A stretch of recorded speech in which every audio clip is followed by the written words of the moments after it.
네, 안녕하세요. 안녕하세요. 한국경제와 거시경영론 두 번째 날 첫 번째 시간입니다. 반갑습니다. 여전히 코로나는 아직도 숫자는 많이 줄어들고 있지만 종식되지 않고 있어서 저희 여전히 또 영상 강의를 시작합니다. 지난 시간에 산업 구조가 상당히 급격하게 변하고 있고 또 국가나 기업이나 개인들이 산업구조 변화에서 어떻게 적응하느냐에 따라서 굉장히 많은 또 그 변화들이 있을 거고 그 변화를 잘 적응하느냐 못하느냐에 따라서 또 기업이나 개인이나 또 승패가 자주죠. 승패라고 뭐 굳이 할 건 없습니다만 굉장히 어려움을 겪을 수도 있고 조금 더 어려움을 덜 겪을 수도 있고 이런 상황입니다.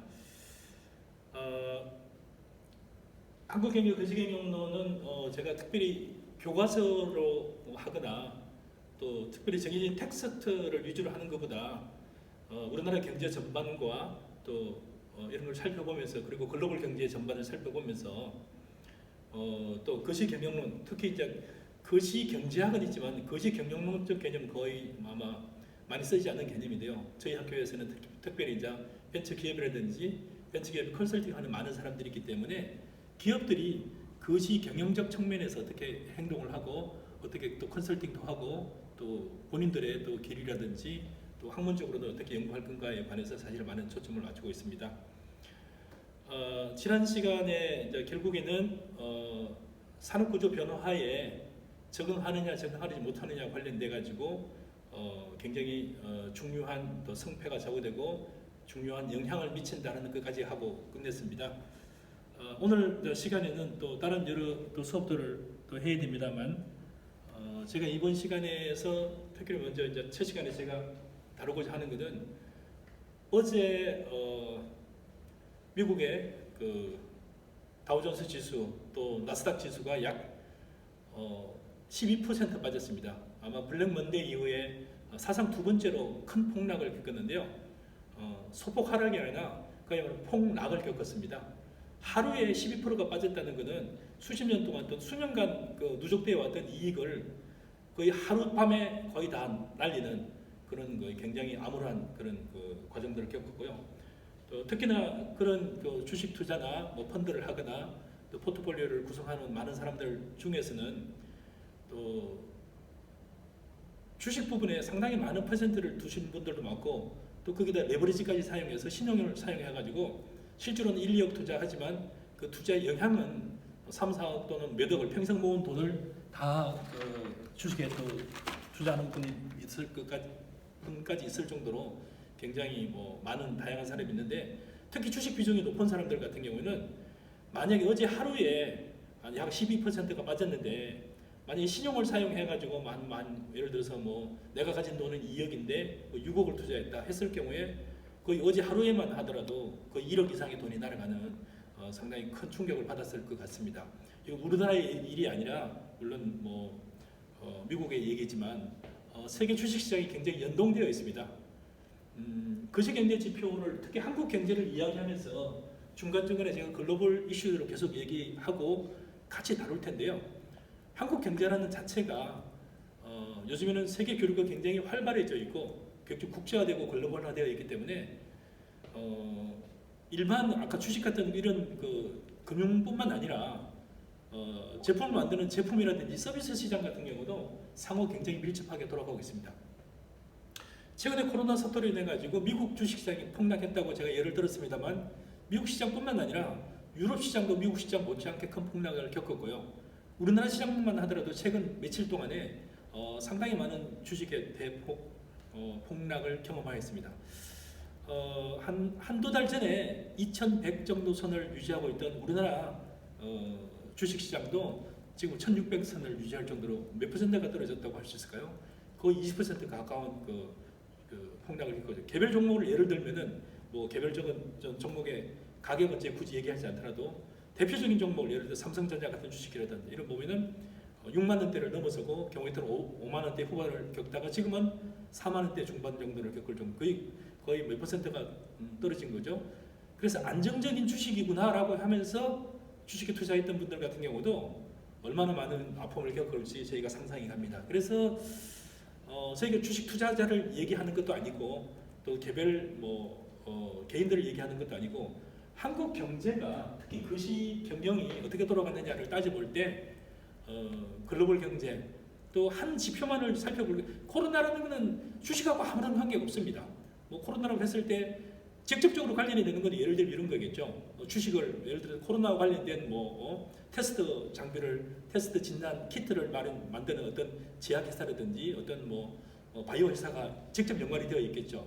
하지만 코로나가 그 영향은 코로나 때문에 이동을 못하니까 또 무슨 문제가 발생을 하죠? 여행이라든지 소비라든지 같이 파급력이 있기 때문에 코로나라는 거의 바이러스 하나의 이벤트에도 불구하고 전 세계 주식시장과 여행시장과 제품시장과 서비스시장이 다 중단되더라고요. 최근에는 얼마 전에는 이런 일도 있었어요. 한국에 있는 자동차 회사가 대표적으로 현대자동차 같은 경우가 며칠간 조업이 중단이 됐습니다. 코로나 때문에. 아니 코로나하고 현대자동차가 자동차 만드는 무슨 관계가 있을까? 라고 했는데 살펴보니까 현대자동차가 자동차를 만드는 수천 개 부품 중에서 몇 가지 부품들이 중국에서 들어오는 거예요. 근데 중국에서 제조업체가 코로나 사태 때문에 종업원들이 출근을 못하는 거예요. 격리되고 이런 상황이죠. 특히 후베이성이라든지 이런 몇 가지 집중적으로 코로나 사태가 일어난 특정 지역에 있는 공장들이 가동이 중단되는 거죠. 그러니까 부품이 안 들어오니까 3,000개, 4,000개, 5,000개의 제부품이 결합이 되어가지고 자동차가 나올 때 불과 한두 개 핵심 부품이 안 들어왔을 때는 3,000개 모든 부품들이 넘치더라도 자동차를 단 한 대도 만들 수 없는 그런 상황이 발생합니다. 이걸 뭘 설명하냐면은 자동차라는 제품 하나마저도 글로벌과 아주 긴밀하게 연동이 되어 있구나라는 걸 느낄 수 있고요. 코로나라는 이 하나의 바이러스가 얼마나 이번에는 영향이 큽니다만 이런 코로나뿐만 아니라 크고 작은 이벤트나 사건들이나 어떤 결과들이나 성과들이 파급력들이 굉장히 많다. 상호 연관이 되어 있다 하는 것을 또 직접적으로 간접적으로 증명하는 큰 사건이 아니었나 생각됩니다. 코로나 사태를 보면서 또 저희가 느꼈던 게 특히 우리나라 같은 경우가 굉장히 코로나 사태나 이런 부분에 대해서 초기 때 대응이 조금 초기 며칠 동안 또 한두 달 동안에 굉장히 잘 잡았다. 이래서 방심을 하면서 그래서 심지어는 상당히 많은 정치 지도자들께서도 이제 코로나에 너무 연연하지 마시고 자유롭게 경제 활동을 하시면서 경기 회복에 기여를 해주세요라는 얘기를 했습니다. 그 얘기가 나온 다음 날부터 신천지 어떤 사건부터 시작해서 폭발적으로 증가를 해가지고 불과 1,200명 정도 100명도 채 안 됐었죠. 1,200명 정도도 안 되는 그 숫자에서 8,000명까지 급증하는 한 2주 사이, 3주 사이에 아주 큰 아픔을 겪었었고요. 그래서 참 우리가 최고 정치 지도자들 같은 경우 대통령을 비롯한 많은 사람들께서 판단을 할 때는 굉장히 많은 데이터를 가지고 판단함에도 불구하고 때에 따라서는 잘못된 판단을 할 수도 있고 그래서 거시 경제를 바라보는 것이 굉장히 쉽지 않다. 제가 지난 시간에도 잠깐 얘기했습니다만 서점에 가서 경제학 관련 특히 거시 경제학 관련 서적을 쭉 살펴봅니다. 또 어떤 서적들을 살펴보면서 경영학 관련 서적을 살펴봅니다. 수백 권의 책들 중에서 현재의 거시 경영학을 분석하고 설명하는 건 거의 없습니다. 가끔 가다가 제가 이제 창업과 관련돼서 또는 기업과 관련돼서 강의를 하기 위해서 어떤 교재들을 보면서 최근에 어떤 거 보면은 불과 이제 한 몇 년 전에는 제가 오래된 서적들을 뒤지다 보니까 대표적인 괜찮은 서적들이 있어서 봤더니 특정 회사의 성공 사례가 나옵니다. 그 성공 사례를 둔 이런 회사가 얼마나 잘 나가는지에 관해서 성공의 사례를 꼽혔던 회사가 메디슨이라는 회사가 있었어요. 굉장히 잘 나가는 회사. 그래서 그 창업론에 대한 책 중에 제일 첫 번째 사례로 든 게 메디슨의 성공 사례가 나왔어요. 이민하 회장이 세웠던 회사죠. 의료 장비 업체였죠. 그랬는데 불과 몇 년 뒤에는 어떻게 됐습니까? 불과 뒤에는 가장 실패한 대표적인 사례로 나왔고요. 제가 한 10년 전에는 우리 창업대학 학생들을 데리고 해외를 갔습니다.